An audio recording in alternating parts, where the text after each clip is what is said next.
దేవుని యొక్క ప్రశస్తమైన నామములో కూడి ఉన్న ప్రతి ఒక్కరికి ప్రభు పేరిట వందనములు తెలియపరుస్తూ ఉన్నాను. మరి యొక్క సమయమందు వాక్య పరిచర్యకు వెళ్ళక మునుపు చిన్న ప్రార్థన చేసుకుందాం. కృపగల దేవ, ప్రేమల తండ్రి, మహోన్నతుడా, నీ యొక్క కృపను బట్టి మరొకసారి వందనములు నైనా. మరి గడిచిన సమయమంతయు ప్రభా, నీవెంతగానో మమ్మల్ని కరికరించి ఆదరించి పోషించి ఈ రీతిగానైనా నీ యొక్క వాక్యము ధ్యానము చేయడానికి మాకు ఇచ్చిన గొప్ప అవకాశం బట్టి నీకు వందనములు ప్రభువా. మరి యొక్క వాక్యము వినటి వారు ఎంతోమంది కాలగర్భంలో కలిసిపోయినారు నాయన. వారికంటే మేము శ్రేష్ఠులం కాదు, కానీ నీవు ఇచ్చిన ఉచితమైన కృపను బట్టి నాయన ఈ దినమందు మేము సజీవ లెక్కలో ఉన్నాం తండ్రి. ప్రభా, నిశ్చితమైతే నాయన ఈ యొక్క వాక్యము మా హృదయాలకు ప్రభా మీరు తాకి మా యొక్క హృదయాలతో మీరు స్పష్టంగా మాట్లాడతారని యేసు నామములో వేడుకుంటున్నాము తండ్రి, ఆమేన్. ప్రియ దేవుని విశ్వాసులారా, మరొకసారి అందరికీ వందనములు తెలియపరుస్తూ ఉన్నాను. ఈ యొక్క దినమందు వాక్యాంశము స్వచ్ఛమైన పవిత్రత వచ్చును అనే అంశం ద్వారా నేను మాట్లాడాలని ఆశపడుచు ఉన్నాను. స్వచ్ఛమైన పవిత్రత వచ్చును, స్వచ్ఛమైన పవిత్రత వచ్చును అనే అంశం ద్వారా ఈరోజు దేవుడు మనందరితోటి సూటిగా తేటగా మాట్లాడబోచున్నాడు. మరి ఈ యొక్క అంశానికి మనము ఎంచుకున్న వాక్యము రోమీలు 16వ అధ్యాయము 19వ వాక్య భాగం ఒకసారి మనం చూసినట్లయితే, మీ విధేయత అందరికీ ప్రచురమైనది గనుక మిమ్మల్ని గూర్చి సంతోషించుచూ ఉన్నాను. దేవునికి మహిమ కలిగాక కొన్ని పర్యాయములు మనము ఈ యొక్క వాక్యాన్ని మనము ధ్యానము చేస్తున్నాము. ఈ యొక్క వాక్యం ద్వారా దేవుడు ఎంతగానో మనందరితోటి మాట్లాడి ఉన్నాడు. మరొకసారి ఆయన మనతోటి మాట్లాడుచూ ఉన్నాడు. మరి ప్రియ దేవుని బిడ్డలారా, ఈ యొక్క వాక్యాన్ని మనం జ్ఞాపకం చేసుకున్నట్లయితే అపోస్తుడైన పౌలు ఈ యొక్క మాటలు తెలియపరుస్తూ ఉన్నాడు. ఏమిటంటే, మీ విధేయత అందరికీ ప్రచురమైనది కనుక మిమ్మల్ని గూర్చి సంతోషించుచూ ఉన్నాను.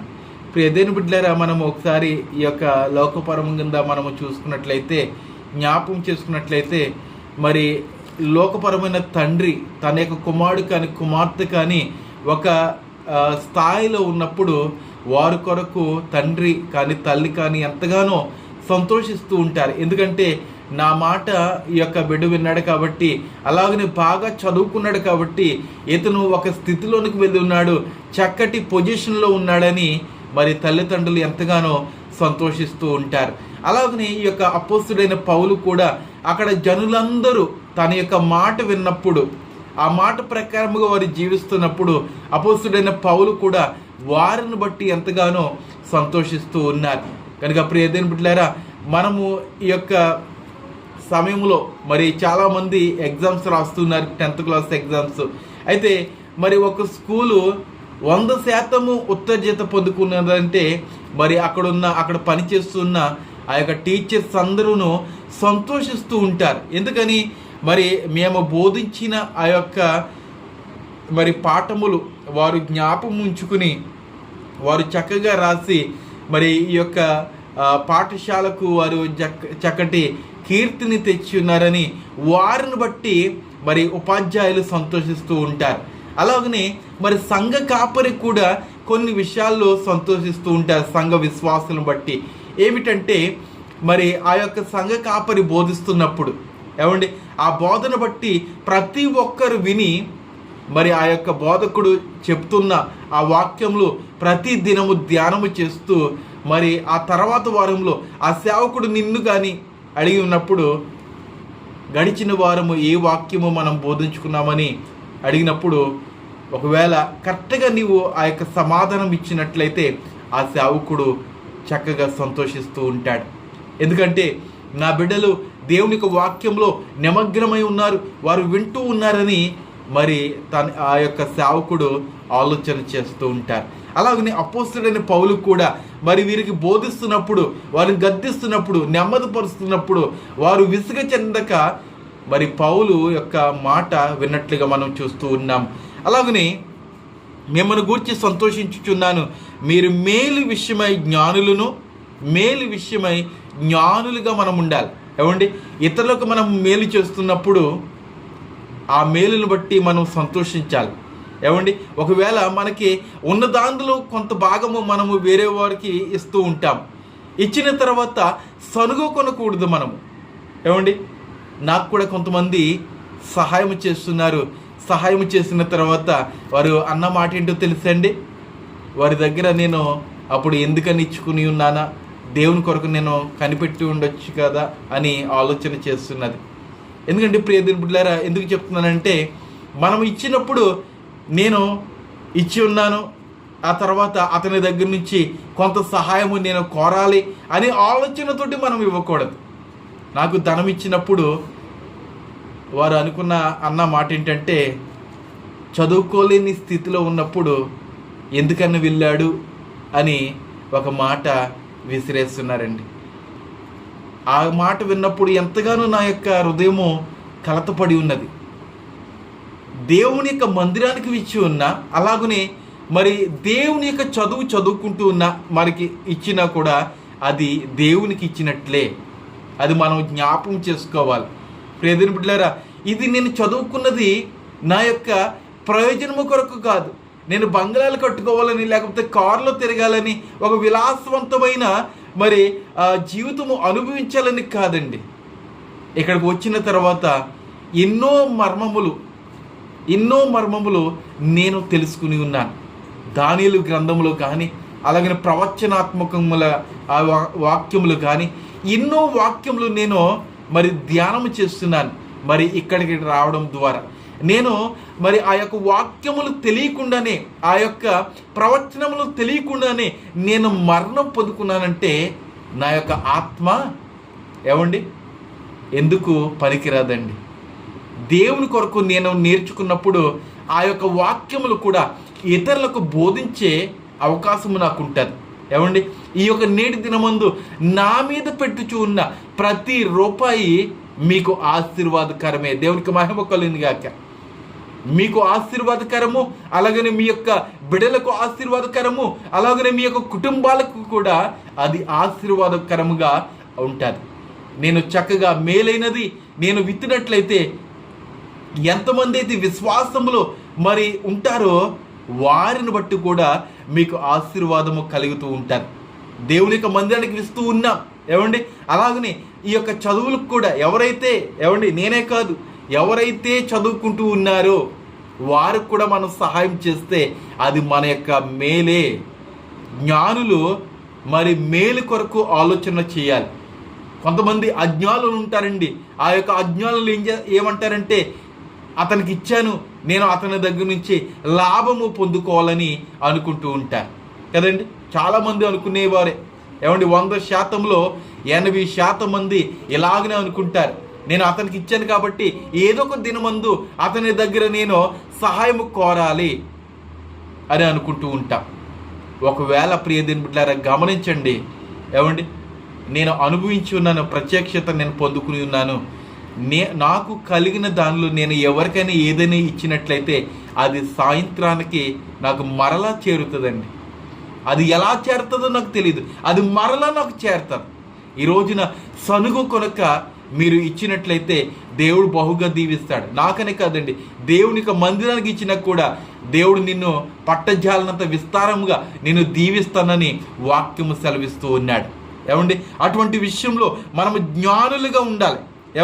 కీడు విషయమై నిష్కపటులనై ఉండవలనని కోరుచున్నాను, బ్రతిమాలుకుని చూన్నాను. నీతిగా జీవించడానికి చక్కగా ఒక ప్రణాళిక వేసుకోండి.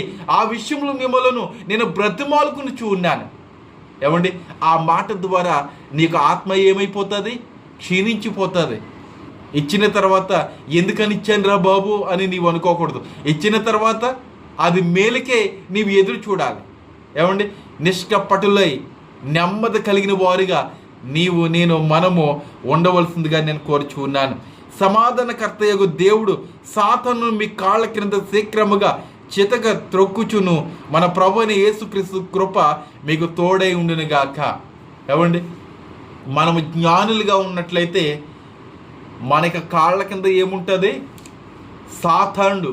సాతానుని ఏ విధంగా పోల్చాడు దేవుడు?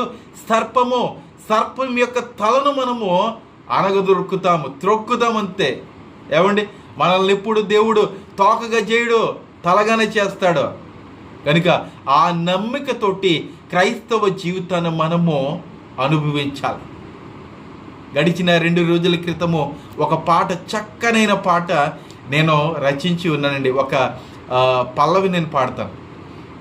ఆ పాట ఏంటంటే, నామమాత్రముగా క్రైస్తవ బ్రతుకు బ్రతికి నీకు హేయముగా కనుపరచుకున్నానయ్యా. నామమాత్రముగా క్రైస్తవ బ్రతుకు బ్రతికి నీకు హేయముగా కనుపరచుకున్నానయ్యా, కనుపరచుకున్నానయ్యా. ఈరోజు నామకార్థమైన బ్రతుకు బ్రతికి ఆయన ఎదుట మనము కనుపరుచుకుంటూ ఉన్నాం. ప్రియ దేవుని బిడ్డలారా, బహు జాగ్రత్తగా ఉండాలి మన యొక్క ప్రవర్తన. ఏమండి ప్రియ దేవుని బిడ్డలారా, దేవుని చిత్తమైతే ఈ యొక్క సాంగ్ కూడా త్వరలో మరి విడుదల చేయాలని నేను ఆశపడుచున్నాను. అయితే ధనము వల్ల ఈ యొక్క సాంగ్స్ అన్నీ మరి ఆగిపోతూ ఉన్నాయి. దేవుని యొక్క కృపను బట్టి 2 వారముల తర్వాత ఒక సాంగ్ మరి విడుదల చేయబోచు ఉన్నాము. మరి యొక్క సాంగ్ విషయమై కూడా మీరు ప్రార్థించండి. ఏమండి, ఎంతో ధనము దాని కొరకు కూడా మేము పెట్టి ఉన్నాము. కనుక ప్రియ దేవుని బిడ్డలారా, ఆ విషయంలో కూడా మనము ప్రార్థన చేయాలి. మనం ఎంతగా దేవునికి సేవలు మనము పెడతామో అంతగా రెట్టింపుగా దేవుడు మనకిస్తాడు. ఏమండి, కనుక మనము నమ్మికతో ఉండాలి. దేవుడు మాత్రమే మనం కోరాలండి. ఏ విషయమైనా, ఎటువంటి అసాధ్యమైన కార్యము కూడా దేవుడు సాధ్యపరుస్తాడు. ఎందుకంటే నమ్మకమైన విశ్వాసము కలిగి ఉన్నట్లయితే ఆయన యందు. అయితే ప్రియ బిడ్డలారా, ఇక్కడ మరి రోమీల్లో కూడా ఒక చక్కటి మాట ఉన్నది. ఆ మాట రోమీలు 1వ అధ్యాయము 8వ వాక్య భాగము, మీ విశ్వాసము సర్వలోకమును ప్రచురము చేయబడు చుండుటను బట్టి మొదట మీ అందరి నిమిత్తము యేసుక్రీస్తు ద్వారా నా దేవునికి కృతజ్ఞత స్తుతులు చెల్లించుచున్నాను. ఈ యొక్క సంఘాలకు లేదా ఆ యొక్క వ్యక్తులకు ఈ యొక్క పౌలు భక్తుడు సెలవిచ్చినప్పుడు, దేవుని యొక్క వాక్యము బోధించినప్పుడు వారిని బట్టి, వారి యొక్క విశ్వాసాన్ని బట్టి సర్వలోకము మీరు ప్రచురణ చేయాలని ఆయన బ్రతిమాలుకుని ఉన్నాడు. మొదట మీ అందరి నిమిత్తము యేసుక్రీస్తు ద్వారా నా దేవునికి కృతజ్ఞత స్తుతులు నేను చెల్లిస్తున్నానని ఆయన తెలియజేస్తున్నాడు. మొదటగా ఆయన మన కొరకు స్తుతులు చెల్లిస్తూ ఉన్నాడు. ఏమండి, ఎందుకని ఆయన చెల్లించాలి? మనం చెల్లించాలి కదా. ఎందుకంటే ఆయన యొక్క మనసులో, ఆయన యొక్క హృదయంలో సంతోషము ఆ రీతిగా ఉన్నది. నా బిడ్డలు నేను చెప్తున్న ప్రతి వాక్యము వారు వింటున్నారు కాబట్టి వారిని బట్టి నేను దేవునికి స్తుతులు చెల్లిస్తున్నాను అంటూ ఉన్నాడు. అలాగనే మత్తయి సువార్తలో కూడా ఏమండి, వేలాది జనాంగము దేవుని యొక్క వాక్యము వినటానికి వచ్చినప్పుడు ఆ కొండ ప్రాంతంలో దేవుడు చక్కగా మాట్లాడుచూ ఉన్నాడు. కొంతమంది 1000 మంది ఉన్నారు. ఆ 1000 మందిని ఏమండి శిష్యులైతే ఏమంటున్నారు, భోజనం సమయమైనది కాబట్టి వీరిని మనం పంపించేద్దాము అని. అయితే యేసు ప్రభు ఏమన్నాడు, అక్కడ ఎవరి దగ్గరైనా ఆహారం ఉన్నట్లయితే నా యొద్దకు తీసుకురన్నప్పుడు అతను ఆహారము తీసుకొచ్చినప్పుడు ఆ ఆహారాన్ని ఏం చేశాడు, తండ్రి వైపు చూపించి స్తుతులు చెల్లించాడు. ఏమండి, అలాగన మనము తండ్రి వైపు ప్రతి దినము స్తుతులు చెల్లించాలి. దేవుడు మనం గణపరచాలి. దేవా, నాకు ఈ యొక్క ఆయుష్నిచ్చి ఉన్నావు, నీకే మహిమ. దేవా, ఈ యొక్క సమయమందు నేను బ్రతికి ఉన్నాను, దేవా నీకే మహిమ. ఇదిగో ఈ యొక్క కార్యము జరిగి ఉన్నది, దేవా నీకే మహిమ అని ప్రతి దినము ఆయనను స్తుతించాలండి. ఏమండి, ఏ దినములోనైనా నీకు మేలు జరగలేదా? ప్రతి దినము నీకు మేలు జరుగుతున్నది. ఆ మేలు ఏంటో నేను చెప్పనా? ఒక దినమందు నీవు లేస్తున్నావంటే అది నీకు కలుగు మేలు. ప్రయాణమై బయటికి వెళ్ళి వస్తున్నావంటే దేవుడు చక్కటి కనికరం ఇచ్చి నీకు మేలునిస్తూ ఉన్నాడు. ఆహారము తింటున్నావంటే అది నీ పొందుకున్న మేలు. ప్రతి దినము ప్రతి విషయంలో దేవునికి మనము కృతజ్ఞత స్తుతులు చెల్లించాలి. ఈ లోకములో మనదంటూ ఏది లేదు, సమస్తము దేవునిదే. ఒక నీరైనా ఏమండి, ఒక వెలుగైనా, ఒక శ్వాస అయినా, మనం వేసుకున్న బట్టలైనా ఏది మనది కాదు. నేను సంపాదించుకున్నానండి, ధనం సంపాదించుకుని ఉన్నాను, నేను కొనుక్కుని ఉన్నానని నీవు అంటున్నావా? నీకు ధనం ఎలా వచ్చినది? ఏమండి, నీకు పని ఎలా వచ్చి ఉన్నది? ఈ భూమి ఉంటేనే కదా నీకు పని వచ్చినది. ఈ భూమి మీద మరి వేరొక దగ్గర నీవు పని చేస్తున్నావు కదా, ఆ యొక్క వ్యక్తులను దేవుడు సృష్టిస్తేనే కదా నీకు పని వచ్చింది. వారి ద్వారా నీకంటూ ఏమున్నది? నీకంటూ ఏమీ లేదు ఈ యొక్క లోకంలో. మనము దేవుని కొరకు మాత్రమే మనం బ్రతకాలి. దేవా నీవే నాకు దిక్కని మనం అనుకున్నట్లయితే దేవుడు ఏమండి మనకు ఎటువంటి హాని లేకుండా ఆయన చూచుకుంటాడు. మీరు గమనించారో లేదో, ఒక దినమందు నేను ప్రార్థన చేసుకుంటే ఏమండి ఉదయం 3:30-4 గంటల ప్రాంతంలో నేను ప్రార్థన చేసుకుంటున్నప్పుడు పక్షులన్నీ ఏమండి కేకలు వేస్తున్నాయి, అరుస్తూ ఉన్నాయి. ప్రభువా ఏంటి ఈ యొక్క పక్షులన్నీ ఈ యొక్క సమయం అందుకే ఈ యొక్క 4 ఆ యొక్క సమయంలోనే మరి ఈ యొక్క సౌండ్ చేస్తున్నాయి ఏంటని ప్రభువుని అడిగినప్పుడు ఆ వేకువజామునే అవి కూడా వాటి యొక్క స్వరము ద్వారా దేవుని కనిపిస్తున్నాయి. దేవునికి మహిమ కలిగింది గాక, దేవునికి మహిమ కలిగింది గాక. అటువంటి నాకు దర్శనం ఇచ్చి ఉన్నాడు దేవుడు. ఆ పక్షులు కూడా దేవుని స్తుతిస్తూ ఉన్నాయి, గణపరుస్తూ ఉన్నాయి. చక్కటి నోరిచ్చున్నాడు, చక్కటి దేహం ఇచ్చున్నాడు. మనం ఎందుకని దేవుని స్తుతించట్లేదు? వేకువజామునే అవి వేకువజామునే లేస్తూ ఉన్నాయి. ప్రభువు కూడా వేకువజామునే లేచి ప్రార్థనలో ఏకీభించాడు. ఈ రోజున మనం వేకువజాములు లేవట్లేదండి. మధ్యాహ్న పూటలో మనం లెగుస్తున్నాం, 10 గంటలు లెగుస్తున్న దౌర్భాగ్యులు ఉన్నారండి. ఇంకా మన ఈ యొక్క సమయంలో 10 గంటలు కూడా లేస్తున్నారు సోమరిపోతులాగా. మంచం మీద ఎంతవరకు నీవు పడుకుంటావో అంతవరకు దేవుడు నిన్ను అలాగనే సోమరిపోతుడిని నిన్ను చేసేస్తాడు. మా నాన్నగారు ఒక మాట నివ్వరు, 7 గంటలు లెగిసినా కూడా సోమరిపోతులా ఎందుకని ఇంకా పడుకుంటున్నావు అని. దేవుడంటే తెలియక మునుపు, దేవుడంటే తెలిసినప్పుడు వేకువజామునే లేస్తూ ఉన్నాను, వేకువజామునే ప్రార్థిస్తున్నాను. దేవునికి స్తోత్రం కలిగింది గాక. ఆ పక్షుల కంటే మనం శ్రేష్టమే కదండి. మనకు నోరు ఉన్నది, మాట్లాడుతున్నాం, చూస్తూ ఉన్నాం, తింటూ ఉన్నాం. ఆ పక్షులకి దేవుడి సమకూరుస్తూ ఉన్నాడు. ఆ పక్షులు దేవుని ఉదయాన్ని గనపరుస్తాయి కాబట్టి వాటికి ఎటువంటి లోటుపోటు లేకుండా ప్రతి దినము వాటికి కావలసిన ఆహారాన్ని దేవుడు సమకూరుస్తున్నాడు. దేవుడికి స్తోత్రం కలిగింది గాక. అలాగనే ప్రియమైన బిడ్డలారా, గొప్ప రాజు ఒకడు ఉన్నాడు. ఆ వ్యక్తిని మనం జ్ఞాపకం చేసుకుందాం ఈ యొక్క సమయం ముందు. ఆయన యొక్క మాటలోనే మనం చూద్దాం. 1 రాజులు 3వ అధ్యాయం 9-12 వాక్యములు మనం చూసినట్టయితే, ఎంత గొప్పదైన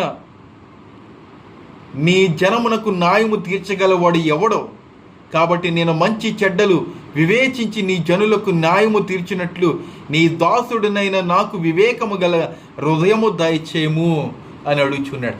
వివేకమైన హృదయము కలిగి ఉన్నట్లయితే స్వచ్ఛమైన పవిత్రత మనకు వచ్చును. స్వచ్ఛమైన పవిత్రత ఎప్పుడైతే దేవునికి సన్నిధానంలో దేవునికి పాదాలు మనం పట్టుకుంటామో స్వచ్ఛమైన పవిత్రత మనకు లభిస్తుందండి. ఏమండి, అదే మనకి కావాలని నేను కోరుకుంటున్నానండి. ఏమండి, ఈ లోకము పవిత్రముగా లేదు, ఈ లోకము ఎంతగానో చెడ్డగా ఉన్నది.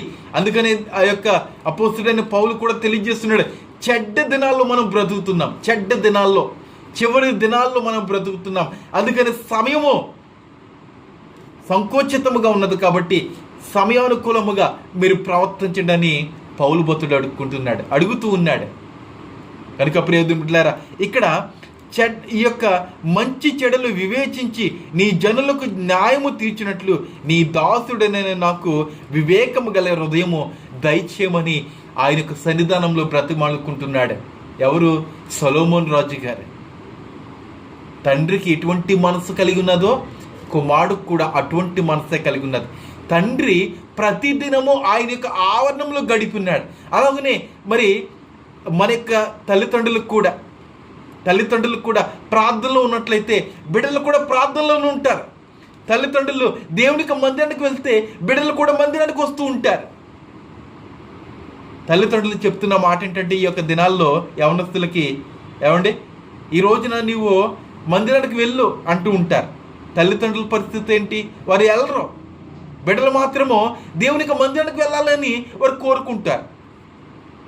వారు వెళ్ళాలి, బిడ్డలు కూడా రావాలి. దేవునికి స్తోత్రం కలిగింగాక. ఏమండి, తల్లిదండ్రులు చేయకపోతే బిడ్డలు కూడా చేయరు. తల్లిదండ్రుల యొక్క త్రోవలో వారు నడవాలంటే తల్లిదండ్రులు మొదటగా వారికి ఉపదేశం ఇవ్వాలి, ఉపదేశకురాలుగా ఉండాలి. దేవునికి మందిరానికి వెళ్తేనే తల్లిదండ్రులు, బిడ్డలు కూడా దేవునికి మందిరానికి వస్తారు. ఇక్కడ దావీదు మందిరంలో గడిపున్నాడు కాబట్టి మందిరము కట్టాలని ఆశపడ్డాడు. ఆ మందిరము కట్టడానికి సొలొమోనుని దేవుడు వాడుకున్నాడు. అయితే ఆ రాజ్యాన్ని ఇచ్చున్నాడు. ఆ రాజ్యంలో కూడా పరిపాలించడానికి నా తండ్రి యొక్క శక్తి ఉన్నదిలే అని అనుకోలేదు. నా యొక్క తండ్రి యొక్క సైన్యం ఉన్నదిలే, నాకు బలం ఉన్నదిలే, నేను యవనస్తుని కదా, నేను ఏదైనా ఆలోచన చేయగలనులే అని అనుకోలేదు. దేవా, నాకు వివేకము పుట్టించేమో, మంచి జ్ఞానము నాకు దయచేయమో, మంచి చెడులను తెలుసుకునే జ్ఞానము నాకు దయచేయమని ప్రభు యొక్క సన్నిధానంలో సొలొమోను అడుగుచూ ఉన్నాడు. అటువంటి పవిత్రమైన స్వచ్ఛమైన హృదయము మనకు కలిగి ఉన్నదా? అడిగే తత్వం మనకు ఉన్నదా? ఎప్పుడు నన్ను దీవించు దీవించు అని మనం అడుగుతూనే ఉంటాం. నీ యొక్క ఇరుగు పొరుగు వాళ్ళ గురించి నీవు అడుగుతున్నావా? నీవు ఎప్పుడైతే ఇరుగు పొరుగు వారి కొరకు నీవు ప్రార్థిస్తావో వెంటనే దీవుల్లో వస్తూ ఉంటాయి. అలాగనే నీ యొక్క దైవ సేవకు, నీ యొక్క స్థానిక దైవజనులను కూడా నీవు ప్రేమించి అతన్ని నీవు ప్రార్థనలు జ్ఞాపకం చేసుకున్నట్లయితే దేవుడు తక్షణమే నీకు దీవులు అనుగ్రహిస్తూ ఉంటాడు. కనుక ప్రియమైన బిడ్డలారా, సమయం ఉన్నప్పుడే స్వచ్ఛమైన పవిత్రత వచ్చేలాగున మనం ప్రార్థిద్దాం. సొలొమోను చేసిన ఈ మనవి ప్రభువునకు అనుకూలమైనను గనుక మన యొక్క ప్రార్థనలు దేవునికి అనుకూలముగా ఉన్నాయా? నన్నే దీవించు, నన్నే దీవించు, ఎదుటివాడు నాశనమైపోవాలని కోరుకునే ప్రార్థన కూడా మన మధ్యన చేస్తూ ఉన్నారు విశ్వాసులు. ఎంతటి గొప్ప విశ్వాసులండి! విశ్వాసులుగా అనుకుంటున్నారు కానీ వారు అవిశ్వాసులు. ఎదుటివాడు నాశనమైపోవాలని కోరుకునేవాడు అవిశ్వాసి. మొర్దెకైను చంపడానికి హామాను ఉరికంబము ఏర్పాటు చేశాడు. అయితే ఏమైంది? అక్కడ ఆ ఉరికంబం మీద తయారు చేసుకున్న వాడే ఉరి వేసుకుని చచ్చిపోయాడు. అలాగున ప్రియమైన బిడ్డలారా, ఎవడ తీసుకున్న గోతులు వాడే పడిపోతాడు. మనం ఇతరుల కొరకు మనం ప్రార్థించినట్లయితే దేవుడు మన యొక్క ప్రార్థన ఆలకిస్తూ ఉంటాడు. కనుక మనము ఇతరుల కొరకు మనం ప్రార్థిద్దాం. సొలొమోను యొక్క ప్రార్థన అనుకూలముగా ఉన్నట్లుగా మన యొక్క ప్రార్థన కూడా దేవునికి సన్నిధానంలో అనుకూలముగా ఉంచుకొని స్వచ్ఛమైన పవిత్రత వచ్చేలాగా మనము ప్రార్థిద్దాం. దేవుడి యొక్క మాటలను దీవించి ఆశీర్వదించిన గాక. ఆమేన్, ఆమేన్. ప్రార్థించుకుందాం. ప్రార్థనలో జ్ఞాపకం చేసుకోండి. ప్రతిదినము నేను తెలియపరుస్తున్న ప్రతి ప్రార్థన మీరు జ్ఞాపకం చేసుకుని వారి కొరకు ప్రార్థించండి. అలాగనే ప్రియమైన బిడ్డలారా, రాబోయే దినాల్లో ఈ యొక్క స్థలంలో చాలా ఎగ్జామ్స్ జరగబోచు ఉన్నాయి. ఇంకను ఎన్నో ప్రాజెక్టులు చేయవలసినది ఉన్నది. కనుక పరిస్థితి అనుకూలించకపోవచ్చు, వాక్య పరిచర్య చేయకపోవచ్చు. అయితే కనుక మీరందరూ మా కొరకు ప్రార్థన చేయండి. ఎగ్జామ్స్ 1వ తారీఖు నుంచి జరుగుతూ ఉన్నాయి. కనుక ఈ యొక్క ఎగ్జామ్స్ కొరకు మీరు ప్రార్థించవలసిందిగా మిమ్మల్ని ప్రేమపూర్వకంగా కోరుచున్నాను. ప్రార్థించుకుందాం. కృపగల దేవ, ప్రేమల తండ్రి, మహోన్నతుడా, నీకు కృపను బట్టి మరొకసారి వందనములు. ఈ దినమందు నైనా చక్కనైన వాక్యము మా అందరికీ మీరు కనుపరుచున్నారు. ఈ వాక్యం వింటున్న ప్రతి సహోదరి సహోదరుడను ప్రత్యేక మీరు దీవించి ఆశీర్వదిస్తున్నాడు ఇచ్చున్నాం తండ్రి. ఇదిగో ప్రభా, మొదటిగా ఇక్కడ జరగబోచున్న ఎగ్జామ్స్లో కూడా మీరు తోడుగుండండి, సహాయం చేయండి. మంచి జ్ఞానం ఇచ్చి మమ్మల్ని నడిపిస్తున్నాడు ఇచ్చున్నాం. మాకున్న ఆర్థిక సమస్యను కూడా మీరు తొలగిస్తున్నాడు ఇచ్చున్నాం ప్రభువా. నేను ద్వారములు తెరిచి మాకు సహాయం చేసే రీతిగా నేను ప్రజలను మీరు పురుకొల్పుతారని అడుగుచూ ఉన్నాం. అలాగనే తండ్రి నైనా మరి ఒక తల్లి గారి కొరకు మేము ప్రార్థిస్తున్నాం, గంటి మార్తమ్మ గారు. ప్రభా ప్రతిదినము వారి కొరకు ప్రార్థిస్తుండగా నైనా మరి వారు కూడా ఈ యొక్క ప్రార్థనలో ఏకీవిస్తున్నారు. వారి యొక్క కుటుంబాన్ని బట్టి నేను ఎంతగానో సంతోషిస్తూ ఉన్నాను. వారి యొక్క భర్తను మీరు మార్చండి. వారి యొక్క కుమార్తెకు నైనా మరి వివాహము నైనా మరి జరిగించాలని ఆశపడుచు ఉన్నారు. నిశ్చితమైతే నైనా చక్కటి కుమారుడిని వారి యొక్క కుటుంబానికి మీరు నడిపించండి నైనా. అలాగనే ప్రభువా నైనా మరి దూరదేశంలో ఉన్న ప్రభా గౌరీ గారిని మీరు జ్ఞాపకం చేసుకోండి ప్రభా. మరి బలహీనరాలు ప్రభా, మీరు బిడ్డను మీరు బలపరచండి, స్థిరపరచండి నైనా. వారు కూడా మరి స్వదేశానికి రాబోచుండగా వారికి ద్వారములు తెరిచి నైనా నిమ్మలపరుస్తున్నట్టు చూన్నాం. అలాగనే ప్రభా సావిత్రమ్మ గారు కూడా వారు కూడా నైనా స్వదేశానికి రాబోచున్నారు నైనా. వారి యొక్క వీసా విషయంలో కూడా మీరు తోడుగుండండి, సహాయం చేసి నడిపించండి ప్రభువా. ఇదిగో నైనా దూరదేశంలో ఎంతోమంది ప్రార్థన కోరుచూ ఉన్నారు నైనా ప్రభువా. మరి రంజాన్ మాసంలో వారు ఉన్నారు కాబట్టి నైనా మరి ఎంతో బలమైన పనులు వారు చేస్తూ ఉన్నారు. ప్రతి పనిలో మీరు సహాయం చేయండి నాయన ప్రభా. ప్రార్థన కోరిన జోషఫ్ గారి కొరకు నేను ప్రార్థన చేస్తూ ఉన్నాను నైనా. వారి యొక్క పనులు కూడా మీరు సఫలీకృతం చేసి వారికి బలాన్ని చేకూరుస్తున్నాడు ఇచ్చున్నాం తండ్రి. అలాగనే తండ్రి ఇదిగో ప్రభా జాన్ ప్రసాద్ గారిని బట్టి నీకు స్తోత్రములు తండ్రి. అలాగనే ప్రభా సౌమ్య గారిని బట్టి నీకు వందనములు తండ్రి. వారికి చక్కటి ఆరోగ్యం ఇచ్చి నడిపించండి, వారికి బిడ్డలను మీరు పోషించండి నాయన. ఇదిగో తండ్రి ఉద్యోగం కొరకు ఎదురు చూస్తుండగా ఆ యొక్క ఉద్యోగం కూడా మీరు కల్పిస్తున్నాడు ఇచ్చి ఉన్నాం. ఇదిగో ప్రభా నైనా నిశ్చితమైతే రాజారావు గారిని మీరు జ్ఞాపకం చేసుకోండి. 28వ తారీఖునైనా వారు హాస్పిటల్కి వెళ్ళనై ఉండగా నైనా చక్కటి రిపోర్ట్స్ నైనా వారికి రావడానికి సహాయం చేయండి. అలాగనే 10th క్లాస్ ఎగ్జామ్స్ రాస్తున్న బిడ్డలను ప్రత్యేకంగా దీవించండి, మంచి జ్ఞానం ఇచ్చి వారిని నడిపించండి. ఇదిగో ప్రభువా నైనా మరి సందేహ్ గారిని బట్టి నీకు వందనాలు. చక్కటి గర్భఫలం ఇచ్చి ఉన్నారు, ఆ గర్భాన్ని మీరు దీవించండి, ఆస్వాదించండి నాయన. వారు వేసుకున్న మందుల కానీ తినే తిండిలో త్రాగే పానీల్లో నిరంతరం మీరు తోడుకుంటున్నాడు ఇచ్చి ఉన్నాం. అలాగనే ప్రభువా సుధాగారిని బట్టి నీకు వందనములు ప్రభా. బిడ్డను మీరు స్వస్థపరిచినందుకు నీకు వందలు. ఇంకా బలహీత ఉన్నది, బిడ్డ మీరు బలపరచండి. ఇదిగో ప్రభా నిశ్చితమైతే నైనా ప్రభా ఈ యొక్క లోకంలో నైనా మేమందరము ప్రభా మరి విశ్వాసులుగా నైనా మేము వెళ్ళటానికి మాకు సహాయం చేయండి నైనా. మరి ఇదిగో ప్రభా లోకము మమ్మల్ని ఎంతగానో నైనా మరి అభ్యంతరపరుస్తున్నది. నిశ్చితమైతే సాతానుని మీరు బంధించి నైనా మరి వేవేల దూతలతో మాకు రక్షణ కలిగించి నీ కృప వరముకై మేము ఎదురు చూసే బాధ్యత యోగ్యత మాకు అనుగ్రహించండి. ఇదిగో ప్రభా నిశ్చితమైతే నీ యొక్క రాకడ పర్యంతం వరకు మా యొక్క రక్షణ చేతబుచ్చుకుని మేము రక్షించుకునే బాధ్యత యోగ్యత మాకు అనుగ్రహిస్తారని ఈ దినమందు నైనా నిశ్చితమైతే మా యొక్క రాకపోకలు ఎందుకు మీరు తోడుకుంటారని యేసు నామములో వేడుకుంటున్నాము తండ్రి, ఆమేన్. అందరికీ వందనాలు, శుభదినము. దేవుడు మిమ్మల్ని దీవించి ఆశీర్వదించిన గాక, ఆమేన్.